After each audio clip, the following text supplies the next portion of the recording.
নোয়াখালী থেকে যুক্ত হচ্ছেন সহকর্মী খালেদ সাইফুল্লাহ। যাচ্ছি তার কাছে। খালেদ সাইফুল্লাহ, জানতে চাই নোয়াখালীর পরিস্থিতি কি, আবহাওয়ার পরিস্থিতি জানতে চাই। গরম গরম রুটি, সাথে সুজির হালুয়া, দুর্দান্ত জুটি। তবে জুটি জমাতে চাই তীর আটা ময়দার সুজি, কারণ তীর ছাড়া আমার চলেই না। ঘূর্ণিঝড় রিমালের প্রভাবে কিন্তু নোয়াখালীতে ইতিমধ্যে বৃষ্টি শুরু হয়েছে এবং প্রচণ্ড বাতাস বইছে। আমি নোয়াখালী উপকূলের হাতিয়া যেখানে আছি সেখানে কিন্তু প্রচণ্ড বাতাস বইছে এবং নদীর বা সাগরের পানি কিন্তু এখানে আশ্রে পড়ছে এবং আমরা অনেকক্ষণ যাবত আমরা এখানে অবস্থান করছি। এখানে অনেক মানুষজন ছিলেন, দর্শনার্থীরা ছিলেন, তাদেরকে কিন্তু এখান থেকে সরিয়ে দেওয়া হয়েছে। এখানে ফায়ার সার্ভিসের লোকজন এসে তাদেরকে সতর্ক করে এখান থেকে সরিয়ে নিয়েছেন। নোয়াখালীর উপকূল জুড়ে কিন্তু মানুষের মধ্যে একটা আতঙ্ক কাজ করছে। তারা বলছে যে বিগত সময়ে যে ঘূর্ণিঝড়গুলো তারা দেখেছেন তার চেয়ে এবার ঘূর্ণিঝড়ের প্রভাবটা তারা বেশি মনে করছেন এবং তারা বেশ আতঙ্কিত, সে কথা আমাদেরকে বলছিলেন।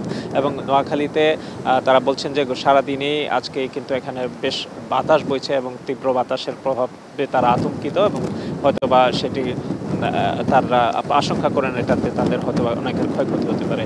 এবং এদিকে যে বেড়িবাঁধ বাঁধা আছে সেই কারণে কিন্তু স্থানীয় মানুষজন আশ্রয় কেন্দ্রে কম যাচ্ছেন, যে এই ভাঙনের ফলে তাদের বাড়িঘর ভেঙে যাবে কিংবা তাদের বাড়িঘরের নিরাপত্তার জন্য কিন্তু আশ্রয় কেন্দ্রের দিকে মানুষজনের উপস্থিতি কম। আর বিগত সময়গুলোতে ঝড়ের যে পূর্বাভাস ছিল সেখানে মানুষজন পূর্বাভাস অনুযায়ী যে ঝড় আশঙ্কা করেছিল সেখানে সেরকম ঝড় না হওয়ায় অনেকের মধ্যে সেই রকম ভীতি কমে গেছে যে হয়তোবা আশ্রয়কেন্দ্রে নাও যেতে হতে পারে, এরকম ব্যাপার তাদের মধ্যে কাজ করছে। হাতিয়া উপকূলের এখানে আছে, হাতিয়ার সাথে উপজেলার সাথে কিন্তু নোয়াখালীর সংযোগ প্রায় বিচ্ছিন্ন। এখানে তীব্র বাতাসের কারণে কিন্তু নৌযান চলাচল বন্ধ রাখা হয়েছে এবং যার ফলে হাতিয়া এবং নিঝুম দ্বীপ এলাকাটি নোয়াখালীর সাথে বিচ্ছিন্ন আছেন। হাতিয়া উপজেলায় প্রায় 7টি ইউনিয়নের নিম্নাঞ্চল প্লাবিত হয়েছে এবং সেখানে প্রায় 30,000 মানুষ সেখানে পানিবন্দী আছেন বলে আমরা জানতে পেরেছি। আর নিঝুম দ্বীপে সেখানে কিন্তু প্রায় 9টি ইউনিয়নের নিম্নাঞ্চল এলাকা প্লাবিত হয়েছে এবং সেখানে প্রায় 30,000 চিত্রা হরিণ রয়েছে এবং আশঙ্কা করা হচ্ছে যে যদি প্লাবনের পানি যদি সেখান থেকে সরে যায় তাহলে অনেক হরিণ সেখানে ক্ষতিগ্রস্ত হবে এবং প্রাকৃতিক একটি বিপর্যয়ের আশঙ্কা করা হচ্ছে। তো এইখানে বলা যায় যে এই নোয়াখালীর উপকূলীয় এলাকাতে যে গবাদি পশু রয়েছে, চর এলাকাগুলোতে যেই গবাদি পশু রয়েছে সেখানে কিন্তু সেই নতুন জেগে ওঠা চরগুলোতে যেখানে মানুষজন জীবনযাপন করতেন সেখানেও কিন্তু পানিবন্দীর অবস্থায় জলাবদ্ধতার সৃষ্টি হয়েছে এবং এই প্রভাবে আসলে কতটুকু ক্ষয়ক্ষতি হয় সেটি কিন্তু এই ঘূর্ণিঝড় রিমাল যাওয়ার পর হয়তোবা সেটি পরিমাপ করা যাবে যে এখানে আসলে মানুষের ক্ষয়ক্ষতি কেমন হচ্ছে। তবে এখানে বাতাস হচ্ছে খুব তীব্রভাবে এবং এর প্রভাবে কিন্তু মানুষজনের মধ্যে আতঙ্ক কাজ করছে এবং ইতিমধ্যেই এখানে ফায়ার সার্ভিসের কর্মীরা যেমন কাজ করছেন, রেড ক্রিসেন্টের প্রায় 9,000 কর্মী কিন্তু ভলান্টিয়ার এখানে কাজ করছেন। তাছাড়াও সরকারি কর্মকর্তারাও সকলেই কিন্তু তাদের ছুটি বাতিল করা হয়েছে। সকল দপ্তরের মানুষজন, কৃষি এবং পশু প্রাণী সম্পদ সকল বিভাগের মানুষজনই কিন্তু তাদের সংশ্লিষ্ট বিভাগীয় কাজগুলো করছেন এবং এখানে উপকূলের আশেপাশে কিন্তু পুলিশ এবং আইন শৃঙ্খলা বাহিনী যথেষ্ট মোতায়েন রয়েছেন, কাজ করছেন যেন মানুষের জনজীবনের নিরাপত্তা বিঘ্নিত না হয় এবং ঝড় পরবর্তী অবস্থাতে যেন মানুষজনের উদ্ধার তৎপরতা চালিয়ে নেওয়া যায়। মূলত এখানে চিকিৎসা ব্যবস্থাতেও কিন্তু বেশ সরব উপস্থিতি রয়েছে, রাখা হয়েছে যেন যে কোনো পরিস্থিতির মোকাবেলায় তারা প্রস্তুত থাকেন। আমরা এর পরবর্তী খবরের জন্য আমরা যুক্ত হচ্ছি পিরোজপুরে, আমাদের সহকর্মী সুমন সেখানে সর্বশেষ পরিস্থিতি জানাবে।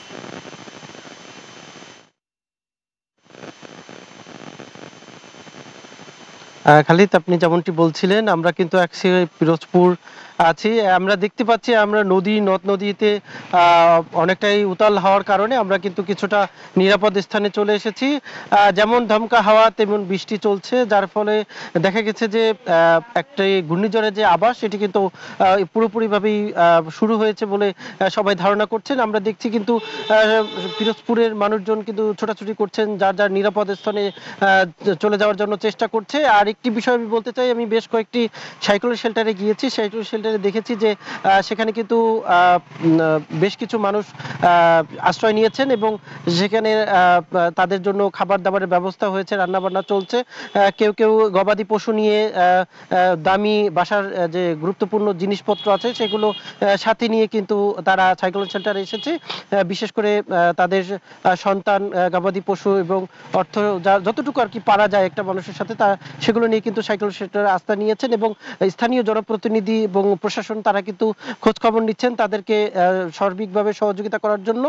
আমরা কিন্তু সব থেকে বেশি যেটি দুশ্চিন্তায় আছি সেটি হচ্ছে পিরোজপুরের মঠবাড়িয়া উপজেলার মাঝেরচর নামে একটি জায়গা আছে। সেখানে কিন্তু প্রায় অর্ধ শত পরিবার আছে, 500-র মতো পরিবার মানুষ আছে সেখানে বসবাস করে। তো সেটি কিন্তু আসলে চারপাশে একটি দ্বীপ অঞ্চল, চারপাশেই নদী।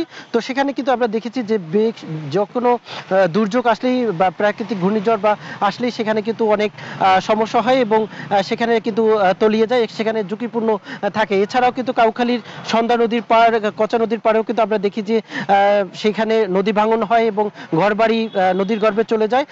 এছাড়াও মানে সব থেকে বলা যায় যে আশঙ্কাজনক অবস্থায় হচ্ছে পিরোজপুরের 261 কিলোমিটার বাঁধ থাকার আছে, সেখানে কিন্তু প্রায় 15 কিলোমিটার বাঁধ কিন্তু অনেক ঝুঁকিপূর্ণ অবস্থায় রয়েছে।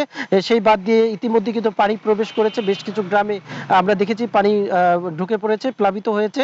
এছাড়াও কিন্তু কাউখালী স্বরূপকাঠি অঞ্চলেও কিন্তু আমরা দেখেছি যে সেখানেও মানুষের প্লাবিত হচ্ছে এবং ঘরবাড়ি ভাঙনের আশঙ্কা করা যাচ্ছে এবং পিরোজপুর জেলায় ইতিমধ্যে কিন্তু প্রায় 8 থেকে 10 হাজারের মানুষ কিন্তু সাইক্লোন শেল্টারে আশ্রয় নিয়েছেন, এটি আমাদের জানিয়েছেন জেলা প্রশাসন। আমরা কিন্তু আছি এবং খোঁজ খবর নিচ্ছি। তো এই ছিল আমার কাছে সর্বশেষ। ফিরছি স্টুডিওতে। বিপ্লব, আমরা দেখছিলাম সহকর্মীদের সাথে কথা বলছিলাম, নোয়াখালী থেকে যুক্ত ছিলেন খালেদ সাইফুল্লাহ এবং পরবর্তীতে পিরোজপুর থেকে যুক্ত হয়েছিলেন সহকর্মী ইমন চৌধুরী।